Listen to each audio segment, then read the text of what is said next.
Terima kasih. Anda masih bersama kami di Pro 1 RRI Malang, Pusat Informasi dan Inspirasi. Assalamualaikum warahmatullahi wabarakatuh. Selamat pagi pendengar program 1 Radio Republik Indonesia Malang FM 94,6 dan juga para pemirsa YouTube channel RRI Malang Official. Anda bersama kami di program 1 Radio Republik Indonesia Malang untuk Dialog Malang pagi ini. Saya Arga Saputra, pendengar akan temani Anda sampai menjelang pukul 9 waktu Indonesia Barat. Pendengar, Komisi Penyiaran Indonesia KPI memberikan edukasi ke warga jelang tahun politik. Gerakan Literasi Sejuta Pemirsa ini digelar oleh KPI di Maron Valley Pujon, Kabupaten Malang pada Sabtu 20 Mei 2023 yang lalu, pendengar. Nah, dalam diskusi ini KPI mengedukasi warga untuk ikut berperan serta mengawasi siaran televisi dan radio jelang perhelatan pemilu Februari 2024 mendatang.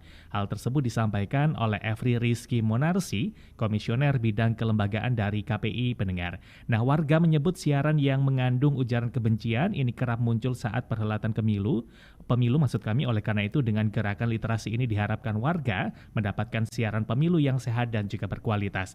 Inilah yang kita akan bahas sampai menjelang pukul 9 waktu Indonesia Barat nanti, pendengar, terkait gerakan literasi sejuta pemirsa. Kami ambil tema yaitu jangan ada hoax dan sara di pemilu. Terkait dari hal tersebut, ini juga yang disampaikan oleh anggota Komisi 1 DPR RI, mengingatkan bahwa pelaku media elektronik, televisi, dan radio agar menjaga konten siaran pemilihan umum atau pemilu 2024 dengan menyajikan konten siaran yang sehat dan benar-benar netral serta tidak menyesatkan. Sebab itu diharapkan tidak ada hoax dan juga informasi yang bersifat sara di pemilu 2024. Selanjutnya kita akan berbincang bersama dengan dosen Fakultas Hukum Universitas Islam Malang bersama kami M. Fahrudin Andriansyah SHMH. Assalamualaikum, selamat pagi Mas Fahrudin. Waalaikumsalam, selamat pagi Mas Arga, apa kabar Mas? Sehat, Alhamdulillah. Mas Fahrudin juga kabar baik ya hari ini, Mas? Alhamdulillah. Mas Fahrudin, jelang pemilu 2024 di masa tahun politik ini semua pihak tampaknya bergerak ya Mas untuk memberikan sosialisasi, menyadarkan masyarakat agar betul-betul mengawal semua pihak juga yang kemudian berperan dalam tahapan pemilu. Kalau KPI ini buat gerakan literasi sejuta pemirsa, begitu Mas Fahrudin, untuk mengawal masyarakat agar betul-betul ya bisa membedakan antara konten yang memihak atau tidak. Begitu pula mengingatkan kepada para penyelenggara lembaga penyiaran agar betul-betul netral dalam pemilu. Nah, Mas Fahrudin melihat bagaimana ini kegiatan yang dilakukan oleh KPI ini, Mas? Saya kira kegiatan yang dilakukan oleh KPI ya, dengan program 1 juta penyiar ya, atau 1 juta gerakan literasi sejuta pemirsa. Oke, 1 juta literasi 1 juta pemirsa. Saya kira itu sangat positif sekali Mas Arga ya. Karena itu adalah bentuk dari upaya penguatan partisipasi masyarakat gitu ya, terutama dalam konteks penyelenggaraan pemilu. Kita tahu bersama bahwa momentum pemilu itu kan biasanya momentum penyebaran hoax gitu ya, penyebaran hoax.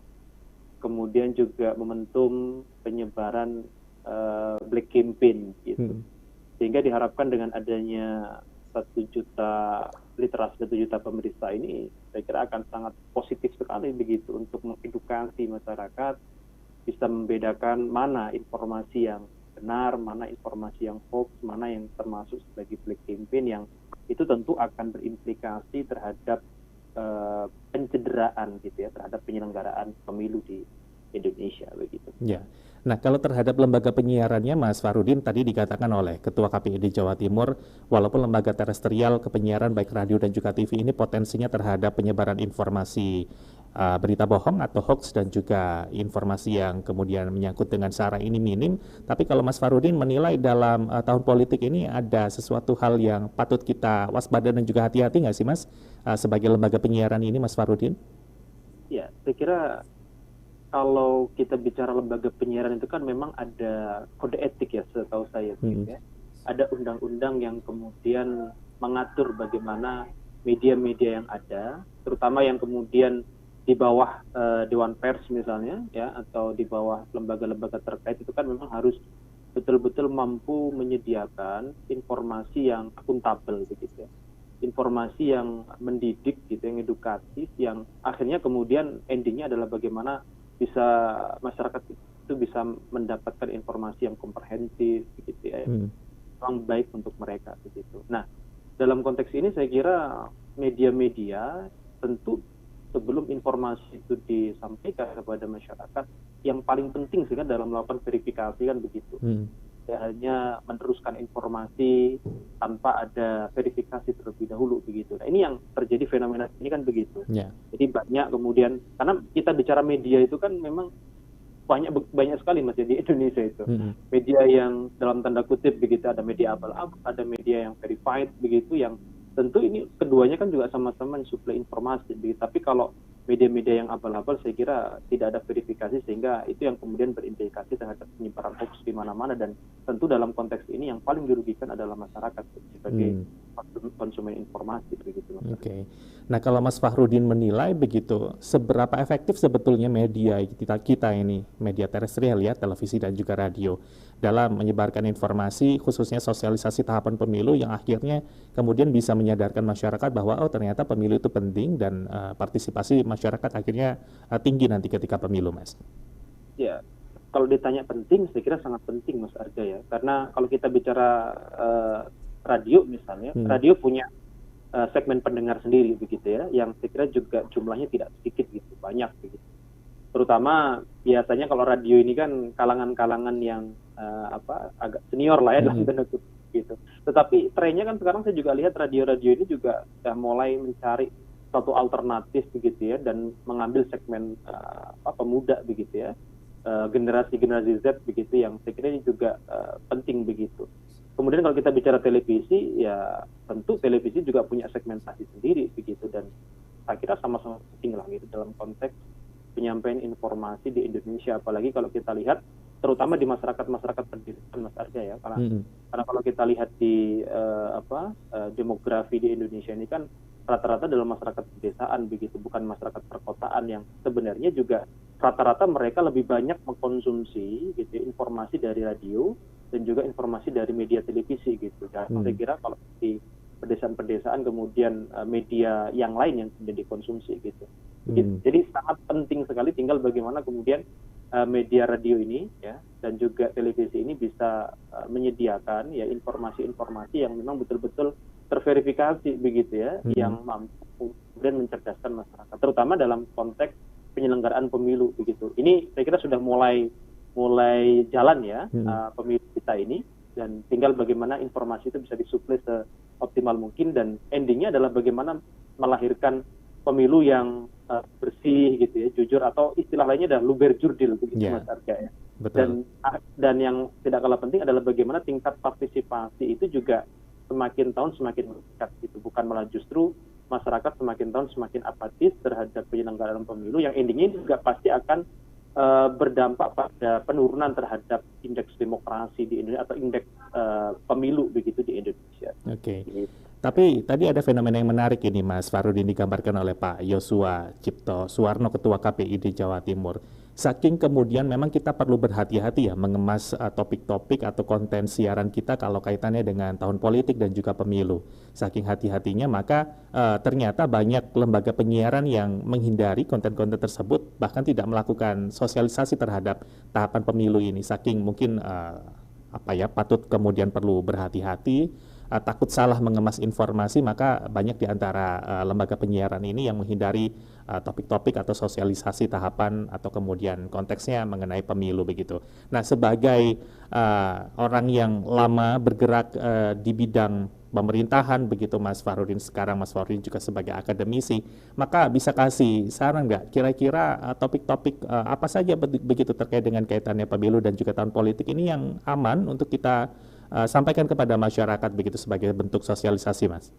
Ya, ini menarik Mas Arga. Jadi ada semacam ketakutan gitu dari lembaga penyiaran kita menginformasikan atau memberitakan penyelenggaraan pemilu. Saya kira itu harus dirubah sih mindset semacam itu begitu Mas Arga ya.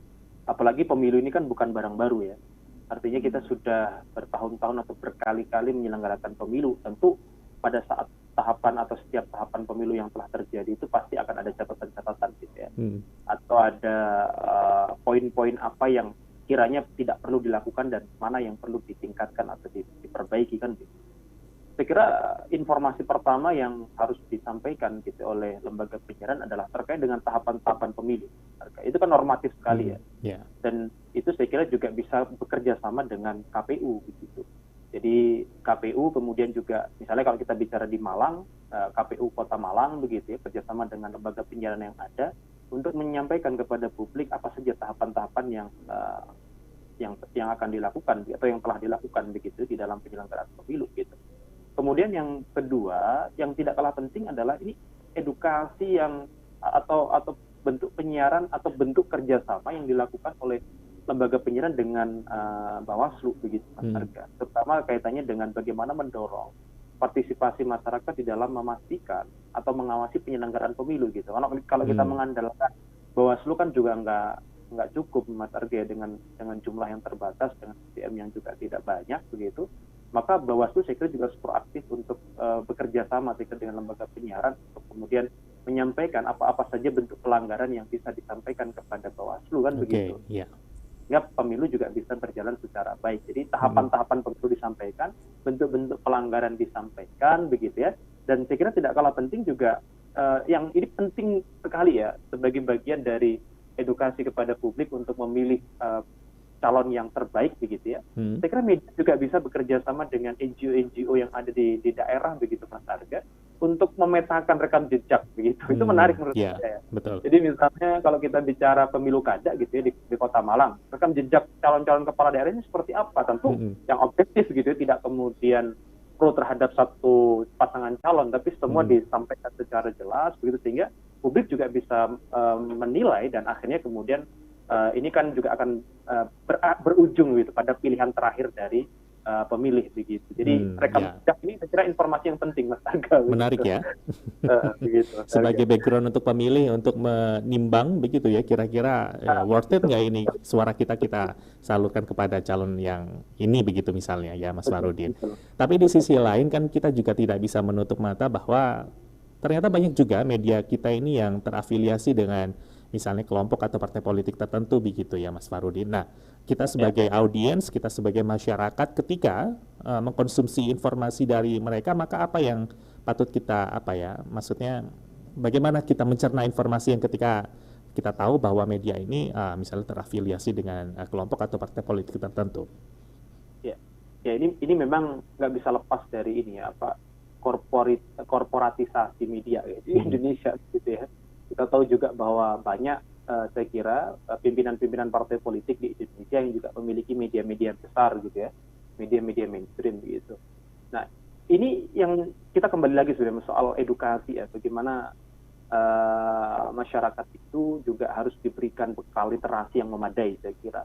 Jadi tidak hanya kemudian mengkonsumsi informasi satu arah begitu, tapi juga harus melakukan verifikasi. Apalagi di era post-truth semacam ini kan. Ya, ada semacam ini Mas istilahnya itu matinya kepakaran begitu. Jadi kadang seorang pakar itu sudah tidak dengar gitu. Jadi apa yang ada di media sosial itu lebih dipercaya daripada seorang pakar begitu.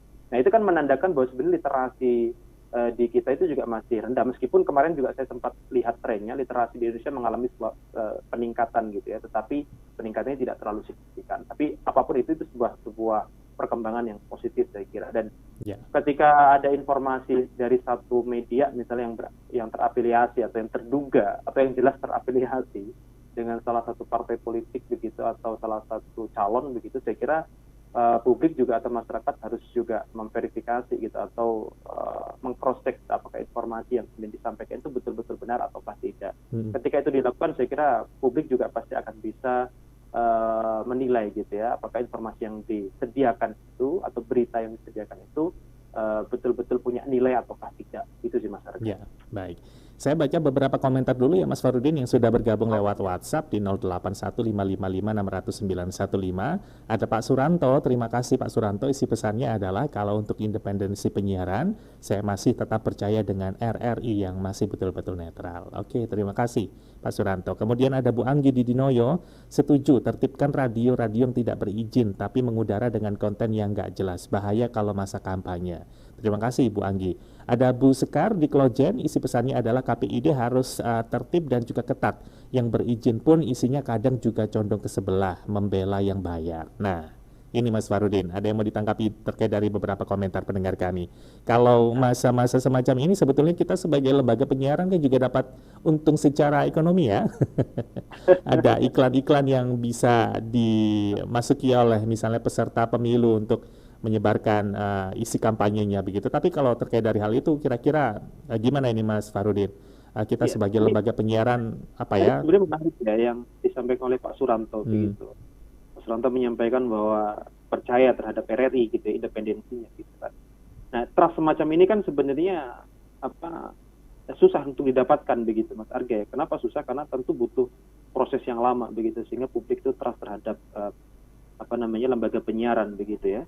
Dan apa yang disampaikan oleh Pak Suranto itu kan sebenarnya menjadi satu hal yang positif begitu, bahwa sebenarnya juga publik kita atau masyarakat atau pendengar begitu atau penonton juga itu sudah secara tidak langsung sudah bisa membedakan gitu ya, mana media yang independen dan mana media yang tidak independen dan begitu, atau berafiliasi dengan kepentingan politik misalnya. Nah, itu hal yang saya kira penting untuk kemudian menjadi pembelajaran saya kira bagi lembaga-lembaga penyiaran yang ada gitu di seluruh Indonesia, termasuk juga lembaga-lembaga penyiaran yang ada di Malang Raya begitu ya, untuk kemudian ya memproduksi informasi-informasi yang memang baik begitu, informasi-informasi yang betul-betul bertanggung jawab gitu. Dan tentu apa yang kemudian mereka lakukan gitu ya oleh lembaga-lembaga penyiaran itu saya kira juga akan punya kontribusi terhadap trust publik gitu terhadap lembaga-lembaga itu ya. Tentu itu juga berkaitan dengan keberlanjutan lembaga gitu ya, lembaga penyiaran yang ada begitu. Nah, yang saya kira juga tidak kalah penting adalah ya ini juga memang tugas kita bersama ya, tetapi tugas ini memang berat ya. Karena sulit sekali saya kira untuk melakukan pembatasan terhadap munculnya media-media yang yang ada gitu ya. Karena kita tahu bersama bahwa ya media-media di Indonesia begitu itu kan banyak sekali, tapi yang terverifikasi misalnya, yang terverified kalau kita bicara Dewan Pers itu kan tidak banyak begitu Mas Arga ya. Dan saya kira ini juga pekerjaan berat begitu bagi lembaga-lembaga pemantau yang lain untuk memastikan bahwa media-media itu memang betul-betul menjalankan kerja-kerja jurnalisme begitu, kerja-kerja jurnalistik sesuai dengan kode etik yang ada begitu Mas Arga. Baik.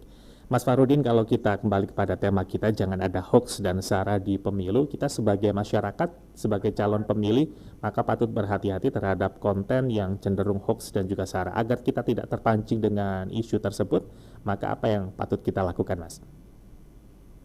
Ya perbanyak literasi saya kira, itu kuncinya di situ saya kira. Perbanyak literasi dan dengarkan lembaga-lembaga penyiaran yang memang telah memiliki track record yang jelas gitu saya kira. Jadi jangan mudah kemudian termakan pemberitaan, apalagi kan kalau kita bicara pemilu itu kan luar biasa itu yang tadi awal saya sampaikan begitu. Apalagi bisa jadi informasi itu bertebaran di grup-grup keluarga kita gitu misalnya gitu kan, yang tidak terkendalikan. Dan kalau kita sebagai orang yang paham soal semacam itu juga saya kira harus bisa menjelaskan begitu. Jadi informasi itu sebelum disebar ya harus diverifikasi dulu gitu, benar ataukah tidak. Kalau tidak benar jangan diteruskan gitu. Kalau kemudian diteruskan kan sebenarnya yang salah juga kita sebenarnya. Jadi kita juga punya peran begitu untuk kemudian memproduksi berita hoax juga atau menyebarkan berita hoax. Jadi hal yang semacam itu saya kira penting begitu, dan ya kita sebagai orang Indonesia harus betul-betul kuat di dalam literasi gitu ya, sering membaca, sering berkomunikasi dengan orang-orang yang memang atau sering mendengarkan lembaga-lembaga penyiaran yang memang track record-nya sudah jelas begitu ya, sudah baik, sudah akuntabel begitu dan independen begitu, dan memberitakan sesuatu yang memang benar-benar benar gitu. Baik, siap. Mas Farudin, terima kasih banyak waktunya pagi ini. Dan waktu kita sambung kembali ya, Mas Farudin. Selamat kembali beraktivitas, Mas. Salam sehat. Assalamualaikum. Assalamualaikum. Demikian tadi pendengar perbincangan kita bersama M. Fahrudin Andriansyah SHMH, dosen Fakultas Hukum dari Universitas Islam Malang. Sudah komplit ya dari KPID dan juga dari pandangan akademisi melihat bagaimana gerakan literasi sejuta pemirsa ini memberikan awareness, memberikan sosialisasi kepada lembaga penyiaran, kepada masyarakat agar betul-betul jangan ada hoax dan juga sara dalam gelaran pemilu kita. Nah, kita akan terus sampaikan informasi kaitannya dengan pemilu 2024 pendengar. Di Radio Republik Indonesia Malang kita juga punya gerakan cerdas memilih nanti tanggal 31 Mei 2023 ada giat khusus yang kami akan hadirkan untuk Anda sebagai bentuk kami lembaga penyiaran publik LPP RRI begitu ya, khususnya di Malang ini juga punya peran dalam memberikan pendidikan politik kepada masyarakat dalam menjelang tahun politik utamanya pemilu 2024. Untuk informasi-informasi kaitan dengan pemilu, pendengar tetaplah Anda pantau di Radio Republik Indonesia Malang, khususnya program 1 Radio Republik Indonesia Malang FM 94,6. Terima kasih Anda masih bersama kami di Pro 1 RRI Malang, Pusat Informasi dan Inspirasi.